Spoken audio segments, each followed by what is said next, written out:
오늘 함께 보실 말씀은 마태복음 19장 16절로 26절까지 말씀입니다. 마태복음 19장 16절로 26절까지 말씀.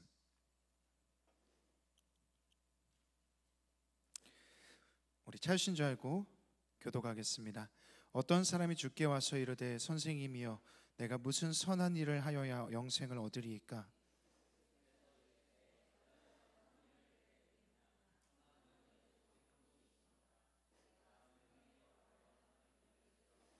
이르되 어느 계명이오니까? 예수께서 이르시되 살인하지 말라, 간음하지 말라, 도둑질하지 말라, 거짓 증언하지 말라.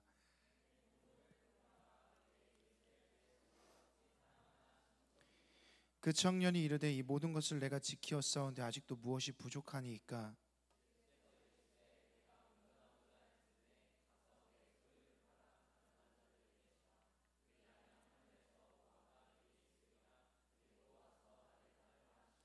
그 청년이 재물이 많음으로 이 말씀을 듣고 근심하며 가니라.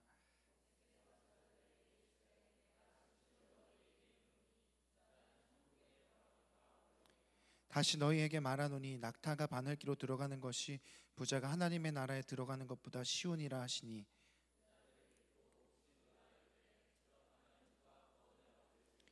함께 읽겠습니다. 예수께서 그들을 보시며 이르시되 사람으로는 할 수 없으나 하나님으로서는 다 하실 수 있느니라. 아멘. 우리가 계속해서 우리 가운데 있는 우리가 만든 신에 대한 이야기들을 하고 있습니다. 정의에 대한 이야기를 했고요, 성취에 대한 이야기들을 했습니다. 오늘은요 우리의 소유에 대한 이야기들을 해보려고 합니다. 저희 아들 서준이가 지금 6살인데 한 3살 정도 됐을 때, 그때 이제 말을 좀 유창하게 이제 하기 시작했을 때였거든요. 그때 한창 뽑기에 빠져 있었습니다. 이렇게 동전 넣고 딱 돌리면 딱 떨어지는 거 있잖아요. 근데 그 뽑기를 뽑으려면은 이제 애가 눈썰미가 있는 게 돈이 있어야 된다는 걸, 동전이 있어야 되는 걸 이걸 처음으로 알게 된 거죠. 그러니까 그때부터 제가 퇴근해서 들어오게 되면요, 서준이는 저한테 이렇게 인사를 했습니다. 아빠 수고하셨습니다. 아빠 다녀오셨어요. 이렇게 인사하는 게 아니라 돈 주세요, 돈 주세요 이렇게 인사를 했어요. 이게 돈 맛을 안 거죠. 이제 3살짜리가요. 돈의 맛이 무엇인지를 알게 된 서준이죠. 돈이라는 것은요 사실 맛이 있어요. 우리 가운데 돈 싫어하는 사람 누가 있습니까? 누구에게나 돈이 필요하고 우리는 그 돈을 너무나 사랑합니다. 시대를 막론하고 돈이라는 것은요, 이 소유라는 것은 우리의 삶에 가장 큰 영향을 주는 어떠한 것들이었습니다. 심지어 이렇게 얘기하죠. 성경은요 우상이다 이렇게 얘기합니다. 하나님과 비견될 정도로 같은 위치에 있는 그런 영향력을 가지고 있는 그러한 존재다라고 돈에 대해 말합니다. 오늘 우리가 우리의 우상이 될 수 있는 돈에 대해서, 우리의 소유에 대해서 잠시 나눠보고자 합니다. 오늘 마태복음 19장에서는요 성경은 한 부자 청년에 대한 이야기를 합니다. 이 청년의 이야기는요 공간복음 전체에 나와 있습니다. 마태, 마가, 누가, 요한에는 없습니다. 이 세 부류에 모두가 등장해요. 아마도 중요한 사건이기 때문이겠죠. 이 청년이 예수께 나와서 이렇게 질문합니다. 내가 무엇을 하여야 영생을 얻겠습니까? 이런 질문입니다. 되게 좋은 질문이에요. 왜냐하면 되게 예수님을 찾아오는 사람들은 현실적인 문제를 가지고 나왔거든요. 예수님 병을 고쳐주십시오, 귀신을 쫓아주십시오, 자신의 현실적인 필요를 채우기 위해서 예수께 나왔습니다. 그런데 오늘 이 사람은요, 이 청년은 다른 차원의 주제를 가지고 예수 앞에 선 겁니다. 예수께서는 그의 마음과 행실을 아셨죠. 그래서 마가복음을 보면요 이 청년에 대해서 예수님께서 어떻게 하시냐, 그를 보시고 사랑했다 이런 얘기를 하십니다. 측은한 마음이 든 거죠. 좋은 생각이 든 겁니다. 참 아유 괜찮다 이런 마음이 드신 겁니다. 그리고 그를 사랑하는 마음으로 이렇게 말씀하십니다. 네 소유를 팔아 가난한 이들에게 나눠주라. 그러면 하늘에서 보화가 있을 것이다. 그리고 나서 최종적으로는 이런 권유를 합니다. 그리고 나를 따르라. 제자로서 부르시게 되죠. 그런데 이 청년은요 아쉽게도요 어떻게 하죠? 슬픈 기색을 띠고 근심하며 돌아갔더라. 성경은 그렇게 기록합니다. 영생을 얻기를 원했습니다. 영생에 가까이 다가갔습니다. 근데 결국 도달하지 못한 안타까운 청년에 대한 이야기입니다. 이 모든 상황을 지켜본 제자들에게 예수님께서는 말씀하십니다. 마태복음 19장 23절 24절인데 한번 띄워주시겠어요? 우리 같이 한번 읽어보도록 하겠습니다. 예수께서 제자들에게 이르시되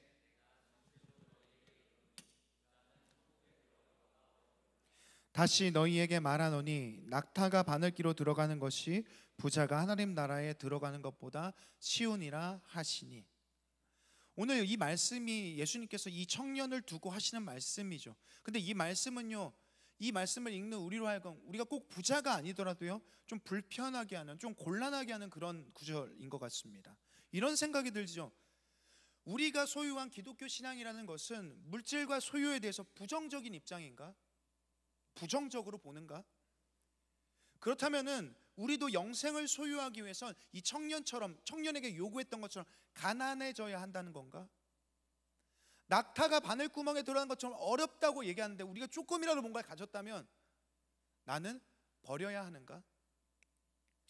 사실 성경이 돈에 대한 이야기를 할 때, 물질에 대한 이야기를 할 때 성경은 중립적인 태도를 취합니다. 선도 악도 아니라는 거예요. 오히려 구약 곳곳에서는요 하나님께서 주시는 축복에 대해서 두 가지로 나눠집니다. 하나는 영적인 축복입니다. 내 말을 듣고 순종하면 영적인 복이 있을 거다. 또 한 가지는 뭡니까? 물질적인 축복을 이야기합니다. 그래서 당시 사람들은 부자는 하나님의 축복을 받은 사람이라고 당연하게 여겼습니다. 그런데 오늘 예수님께서 아주 뜬금없는 얘기를 하신 거죠. 부자는 천국에 들어가기가 너무 어렵다는 거예요. 왜냐? 성경은요 돈에 대해서 중립적인 태도를 취하지만 그 위험성에 대해서도 항상 말하거든요. 돈은 위험합니다. 얼마나 위험하냐? 이렇게 말합니다. 우리가 부나 재산을 얼마만큼 소유했는가, 그게 문제가 아니라 얼마만큼 너네가 부자야, 이런 얘기를 우리한테 묻는 게 아니라 너희가 돈을 사랑하는 게 문제야. 돈을 사랑하는 것, 그것이 너희에게 위험한 거야, 이런 얘기를 합니다. 오늘 이 청년의 문제는요 거기서 발생하는 겁니다. 부자여서가 아니에요. 그가 돈을 사랑하기 때문이죠. 오늘 이 청년에게 사용된 부자라는 단어는요 헬러 플루시우스라는 단어입니다. 그냥 부유함, 풍요로움, 이런 의미를 갖고 있습니다. 그런데 이 플루시우스가 시작된 단어가 있습니다. 플레토라는 단어로부터 시작되거든요. 이 플레토는 어떤 의미냐? 채우다, 완수하다, 갖추다라는 의미를 갖고 있습니다.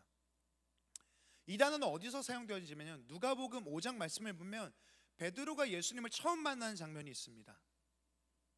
예수께서 베드로한테 이런 요구를 하시죠. 깊은 곳에 가서 그물을 던져라, 이런 얘기합니다. 어부였던 베드로는 밤새도록 그물을 던졌거든요. 한 마리도 못 잡았습니다. 그래서 그물을 정리하고 있었습니다. 그런데 예수님께서 어부인 베드로한테 그 얘기를 하는 거예요. 다시 나가서 던져.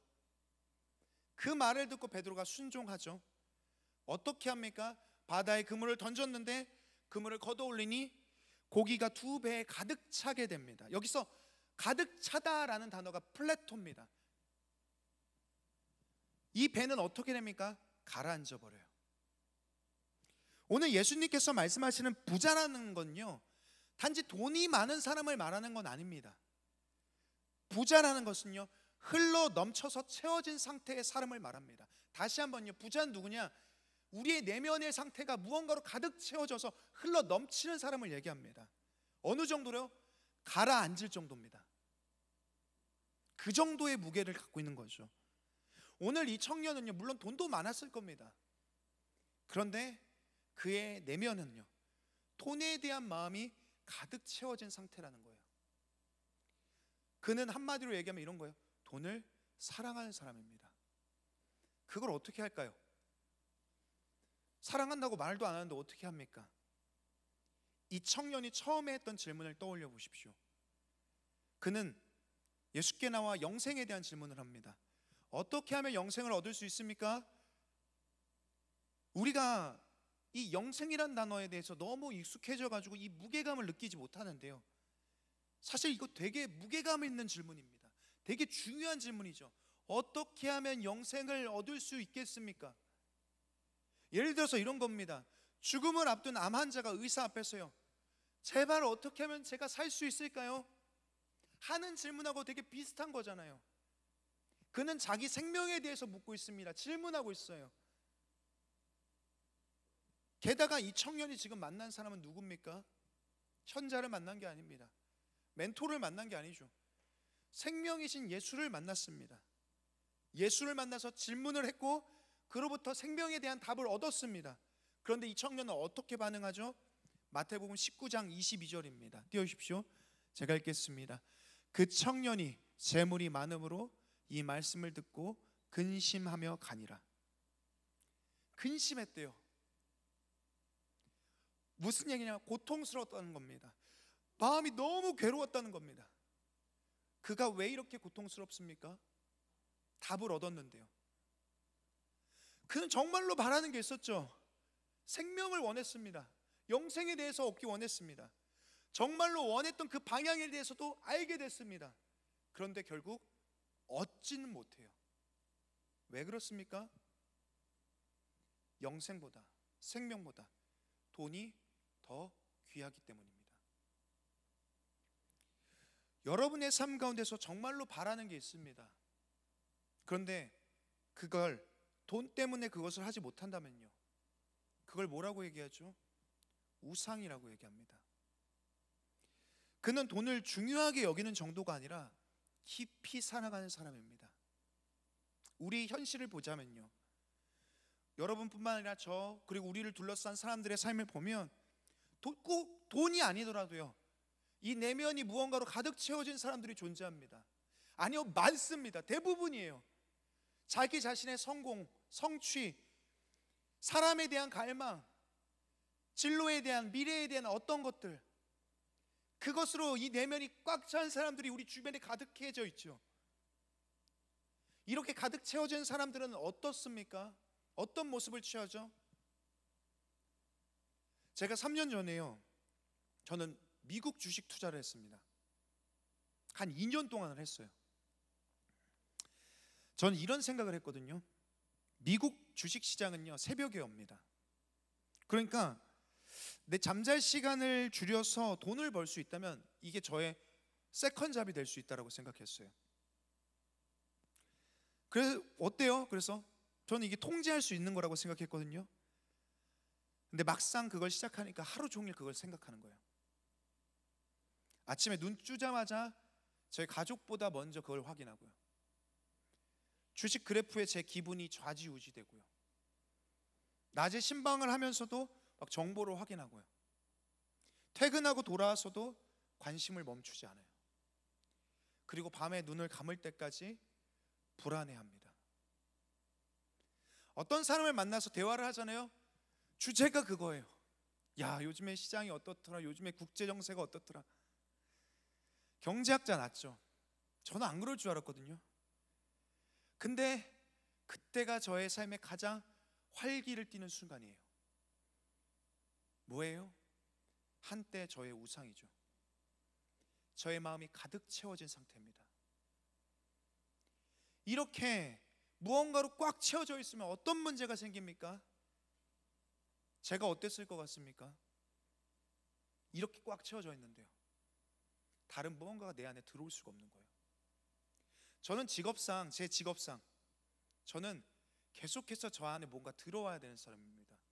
사람의 얘기가 들어와야 되고, 하나님의 마음이 들어와야 되고, 말씀이 들어와야 되는데 묵상이 멈춰요. 먼저 하나님에 대한 생각이 멈춥니다.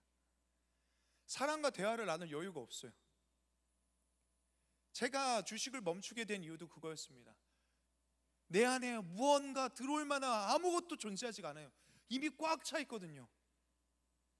우상이라는 것은 이러한 힘을 가지고 있죠. 우리 안에 하나님의 어떠함이 아무것도 들어올 수 없게 만듭니다. 그것만 생각하게 되죠. 그것만 바라보게 됩니다. 가득 채워버려요. 이것이 가장 심각한 문제입니다. 오늘 이 플레토라는 단어요, 가득 채우다라는 단어, 부자라는 단어랑 똑같다고 했죠. 이 단어는요, 사도행전에서도 등장합니다. 언제냐?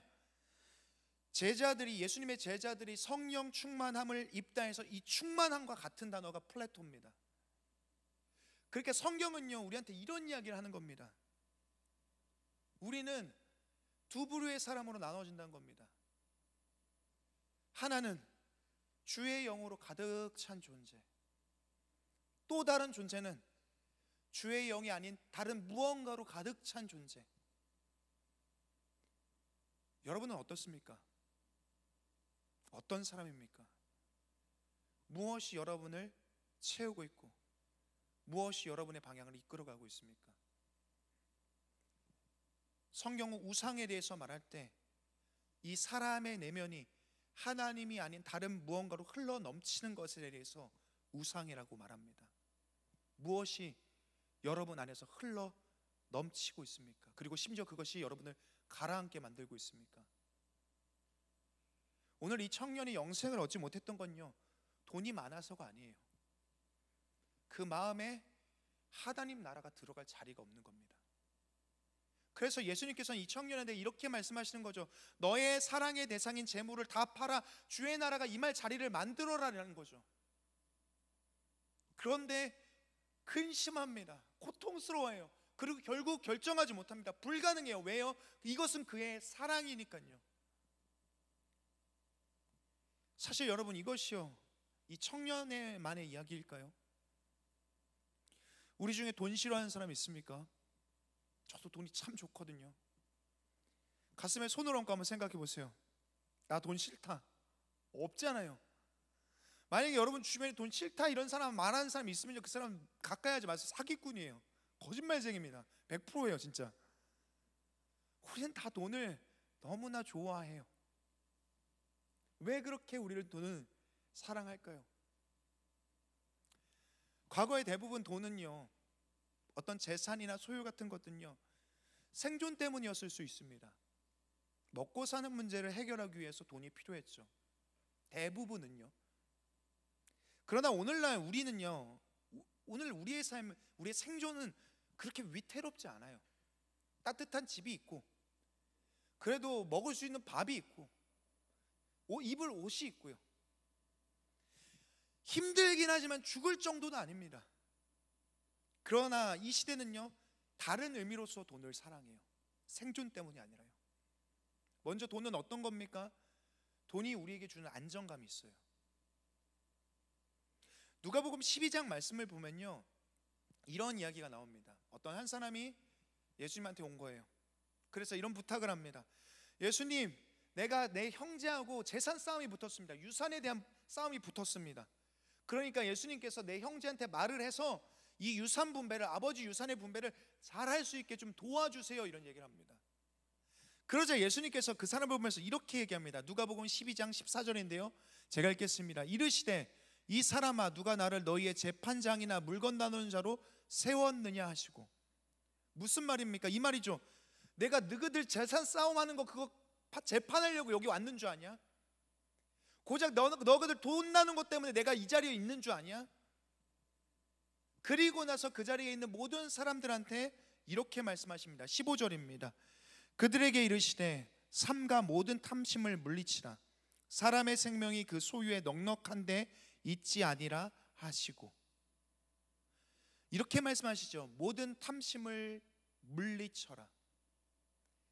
지금 이 형제가 둘이 싸우고 있는 것은요 탐심 때문입니다. 탐욕 때문이죠. 더 많이 가지려고 하기 때문입니다. 그러면서 예수님께서 그들에게 이렇게 말씀하시죠. 사람의 생명이 그 소유에 넉넉한데 있지 않다. 다시 한번요. 사람의 생명이 그 소유에 넉넉한데 있지 않다. 이 넉넉하다라는 단어는요 헬러 페리스쇼라는 단어입니다. 근데 사실 그냥 넉넉한 수준을 말하는 게 아니라 과잉에 대한 이야기입니다. 철철 흘러 넘치는 걸 말합니다. 그러니까 예수님은 이렇게 말씀하시는 거죠. 사람의 생명이 그 소유에 철철 흘러 넘침으로 인해서 강해지는 게 아니다. 많은 사람들이 이렇게 생각하면서 사는 거예요. 내 생명의 강함이 내 통장 잔고에 철철 흘러 넘침에 있다. 내 생명의 강함이 내 주식 크래프에 넘침에 달려있다. 내 생명의 강함이 내 연봉에 넘침에 달려있다. 돈이 철철 흘러 넘치는 인생이 되면 내 인생은 더 견고한 갑옷이 되고 성벽이 될 거라고 생각하는 것, 그렇게 착각하는 것이라는 거예요. 그렇게 우리는 돈을 더 사랑하죠. 더 두꺼운, 더 강한 갑옷을 만들기 위해서요. 두 번째로 우리는 돈을 왜 사랑합니까? 돈이 우리에게 주는 자유가 있습니다. 이 자유는요, 남들과 비교할 때 여유롭게 원하는 걸 누릴 수 있는 상태를 말합니다. 여행 가고 싶을 때 여행 가고, 시간 쓰고 싶을 때 시간 쓰고, 쉬고 싶을 때 쉬고, 일 안 하고 싶으면 멈추고, 사람 부리고 싶으면 사람 부리고, 원하는 거 사고 싶으면 사고, 내 자존감을 원하는 수준으로 끌어올리고 싶으면 돈으로 끌어올리고. 돈은요, 돈이 주는 이 자유는 우리를 하나님에 가깝게 만들어줍니다. 하나님 수준의 그런 능력치까지 만들어주죠. 우리는 모두 이 안정감과 이 자유 때문에 돈을 너무나 사랑합니다. 근데 아이러니하게도요, 돈이 우리를 안전하게 만들고 우리를 자유롭게 하는 것 같지만, 반대로 돈은 우리를 불안하게 만들고 우리를 얽매이게도 만듭니다. 되게 아이러니하죠. 우리는 안전하기 위해서, 자유하기 위해서 돈을 쫓는데 더 불안해하고 더 얽매입니다. 무슨 말이냐면 이런 겁니다. 돈이 우상이 된 사람들은요, 돈이 내면에 가득 채워진 사람들은요, 돈이 있고 없고가 그 차이가 우리의 삶을 결정하게 만들어요. 이런 말을 자주 하잖아요. 아, 돈이 없어가지고 못해. 아, 돈만 있으면 할 텐데. 물론 돈이 없으면요, 여행을 못 갑니다. 돈이 없으면 사고 싶은 걸 못 사요. 좀 더 불편해야 되고 피곤하게 살아야 됩니다. 그런데 이건 그저 돈이 없어서 우리의 구매력을 잃는 것 뿐입니다.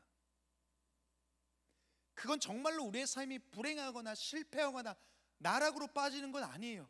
그저 구매력만 잃어버릴 겁니다.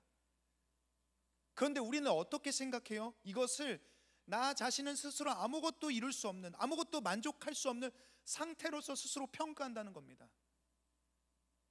우리는 더 그래요. 이 시대의 청년들은요, 더욱더 그렇습니다. SNS를 보면서 우리는 계속해서 비교하잖아요.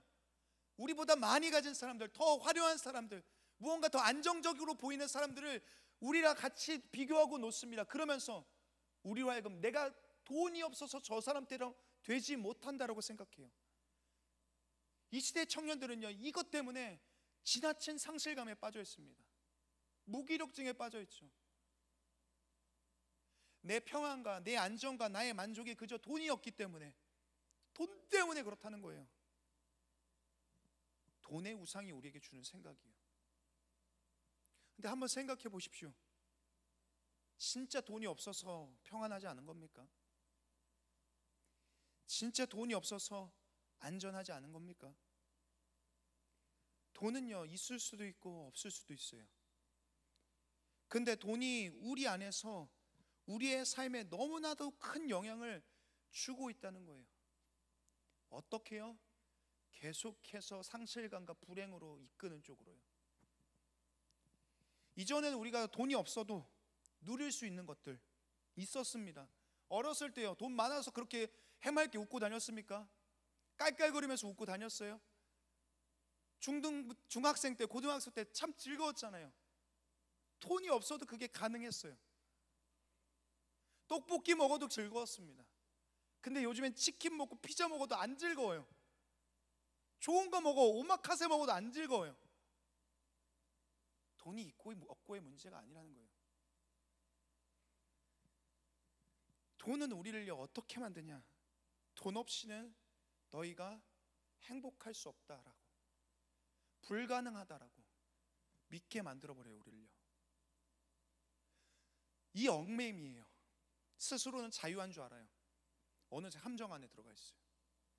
스스로 내가 돈을 부리는 줄 알고 있어요. 그런데 노예가 되어 있어요. 안전한 줄 알고 있어요. 계속해서 쫓겨요. 그렇게 탐심이란 건 어떤 거냐? 그저 돈을 사랑하는 마음이 아니라 돈에 대한 과도한 염려에 대한 이야기예요. 돈을 걱정해요. 돈이 없는 나를 걱정합니다. 물론 당장 먹고 사는 문제가 있으면요, 걱정해야 됩니다. 일해야 되죠. 염려해야 됩니다. 그런데 지나치게 과도하게 염려해요. 심지어는 어떻게 하냐? 돈 때문에요. 청년들 만나면 그런 얘기예요. 돈 때문에 자기의 적성과 어떤 재능과 자기의 어떤 흥미가 전혀 없음에도 불구하고 이 직업을 선택해요. 왜? 돈 때문에요. 돈 때문에요. 어떤 사람과의 관계 가운데 그 관계를 계속해서 이어가요. 이 사람하고 결혼하려고. 왜? 돈 때문에요. 돈을 통하여서, 돈 때문에 우리는요, 인생 전체를 돈에다가 헌신하고 있어요. 엄청나게 헌신적이에요. 구애하고 있죠.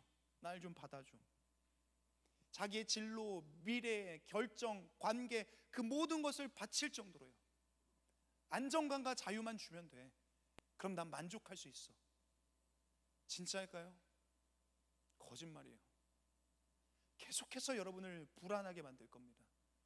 계속해서 여러분을 얽매일 거예요. 전 지지난주에도 말씀드렸죠. 전 진심으로요, 여러분이 돈도 많이 벌고 성공했으면 좋겠습니다. 정말로 잘 됐으면 좋겠습니다. 저도 오마카세 먹고 싶어요. 사주세요. 그런데 이 청년 같은 부자가 돼서는 안 돼요. 단지 돈이 많은 사람이 되지 말라는 거 아닌 거 아시죠?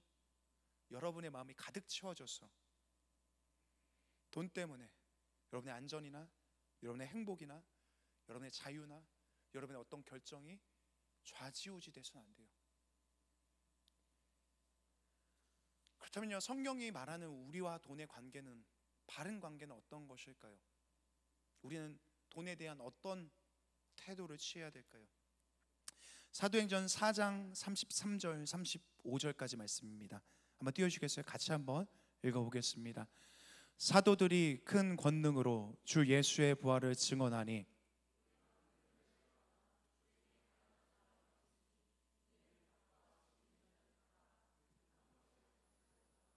사도들의 발 앞에 두매 그들이 각 사람의 필요를 따라 나누어 줍니다. 초대교회 사람들의 이야기입니다. 처음 교회 사람들이죠.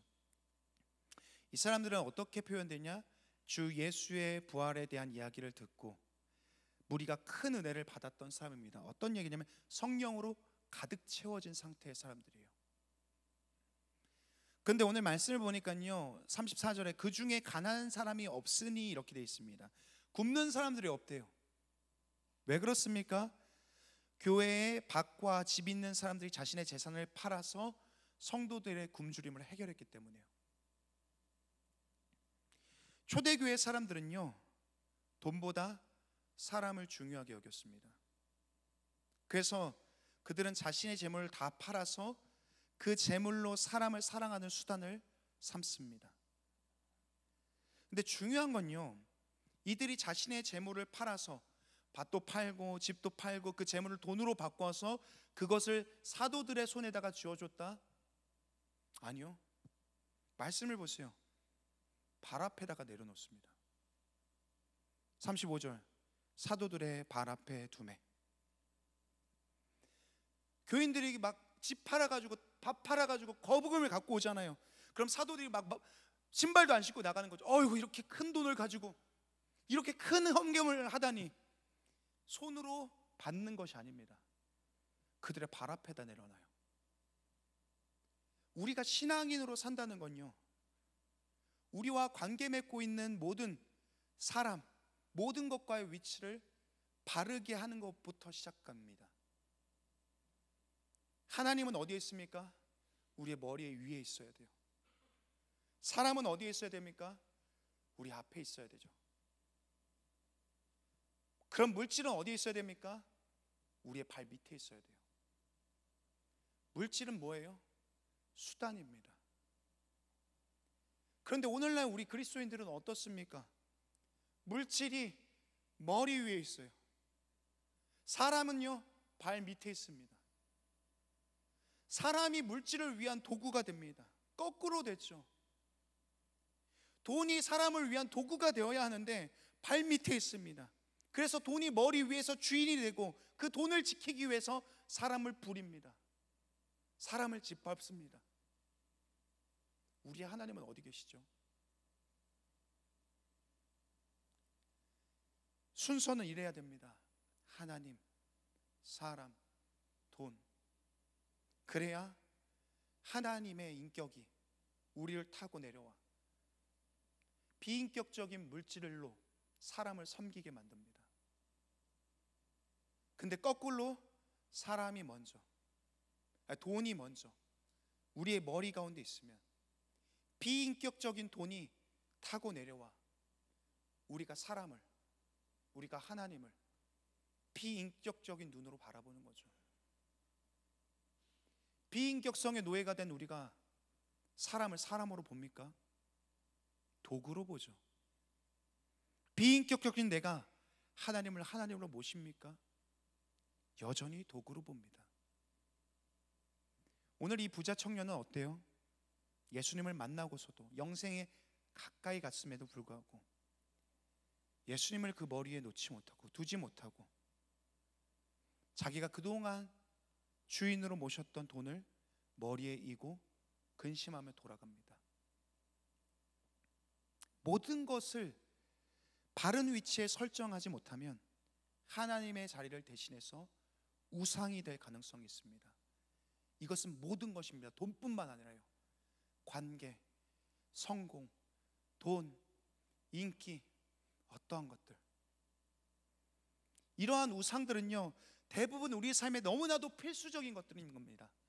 너무 필요해요. 관계 너무 중요하죠. 성공 너무 중요하죠. 돈 너무 중요하죠. 관심 너무 중요하죠. 그래서 성경은요, 우리의 우상에 대해서 말할 때 이 우상을 뿌리 뽑을 수 있는 것이라고 말하지 않습니다. 어떻게 우리 삶의 필수적인 돈을 뿌리 뽑습니까? 그럼 우린 다 거지 되는 건데요. 뿌리 뽑으라고 말하지 않아요. 누가 돈 없이 살 수 있다라고 말합니까? 뿌리 뽑는 게 아니라 대체되는 것이라고 말합니다. 주인이 바뀌어야 돼요. 원상태로 돌아가야 됩니다. 지지난주에 그런 얘기했죠. 누가복음 17장에서 삭개오의 변화에 대한 이야기를 했습니다. 예수님은 한 번도 삭개오한테 이런 얘기 안 했어. 너 재산 다 팔아가지고 나 쫓아와, 이런 얘기 안 했습니다. 찾아보세요. 없어요. 삭개오가 예수님을 만나자 그의 주인이었던 돈이 예수님으로 대체된 거예요. 그의 머리 위에 예수님이 계시죠. 그러자 돈은 돈의 원래 자리로 돌아갑니다. 사람을 섬기고 선을 행하는 도구로서 바뀌게 되죠. 이것이 우리와 돈의 관계입니다. 돈을 미워하라, 싫어하라, 부정하라가 아니라 여러분의 머리 위에 누가 있는지를 늘 생각하십시오. 누가 여러분의 주인인지, 누가 여러분을 채우고 있는지 기억하셨으면 좋겠습니다. 우리 중에요, 어떤 사람들은 예배드리기 전에요 이미 녹초가 돼서 들어오는 사람들이 있습니다.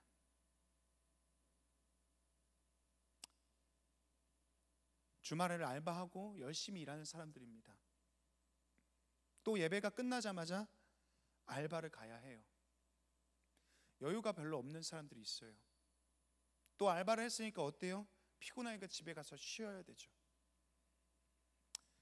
누군가는요, 이 공동체 안에서 무언가를 얻어가는 걸 완전히 포기하는 사람이 있습니다. 어쩌면 돈 때문이에요. 오해하지 않았으면 좋겠습니다. 진짜 알바를 해야 되는 사람들이 있어요. 근데 혹시 그런 사람들이 있다면 미안해요. 여러분 이야기 아닙니다. 근데 어떤 사람들은 조금 줄일 수 있어요. 조금 안 할 수 있습니다. 그런데 돈이 주는 자유 때문에, 어쩌면 돈의 안정감 때문에 멈추지 못하는 사람이 있습니다. 여러분이 일하는 것들을 무시하는 게 아닙니다. 그런데 저는 걱정됩니다. 우리에게 누구나 때가 있어요. 지금 저는 여러분의 때가 어쩌면 정말로 중요한 가치가 무엇인지를 생각해야 될 때라고 생각합니다. 예를 들어서 믿음 같은 것들이죠. 어쩌면 영생 같은 것에 대한 질문입니다. 여러분의 신앙함에 대한 거죠. 하나님을 경험한다는 것이 무엇인지에 대한 거예요. 공동체 안에 있는 사랑에 대한 경험 같은 것들이죠. 여러분의 때는요, 두 번 다시 오지 않을 때입니다. 그런데 나중에 그러다가 내가 정말로 원할 때 그때가 오지 않을 수가 있어요. 아는지 모르겠지만 누군가는 그 가치 있는 시간을 누군가 계속해서 맞바꾸면서 살고 있습니다. 저는 이렇게 권해요. 멈출 수 있으면 멈췄으면 좋겠어요. 조금이라도요. 여러분이 우상인지 중독인지 그것이 아닌지를 분별할 수 있는 건 여러분이 멈출 수 있을 때 멈춰야 돼요. 멈추지 못하면 반드시 여러분의 우상일 거예요. 만약에 멈추지 않고 계속해서 가잖아요. 제가 이렇게 말씀드릴게요. 앞으로 계속해서 여러분 안에서 여러분을 채우고 있는 것들이요, 크게 말할 거예요. 내가 안정감을 줄 수 있어. 나를 얻어야 자유가 있어. 너 나 없으면 행복할 수가 없어.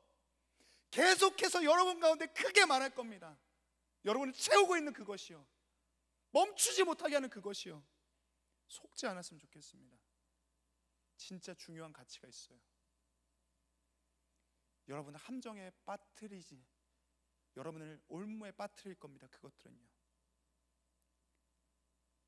오늘 삭개오를 기억하십시오. 여러분의 마음이 예수로 대체되어야 합니다. 여러분 마음에 있는 중심이, 여러분의 머리에 무엇이 있는지 늘 떠올리십시오. 내가 무엇에 이끌림을 받고 있는지, 내 눈앞에 무엇이 서 있는지, 그 내 발밑에 무엇이 있어야 되는지, 그 순서를 늘 기억하며 결정하며 삶을 결정하고 선택하는 여러분의 신앙이 되길 간절히 축원합니다. 우리 함께 찬양하고 기도하겠습니다.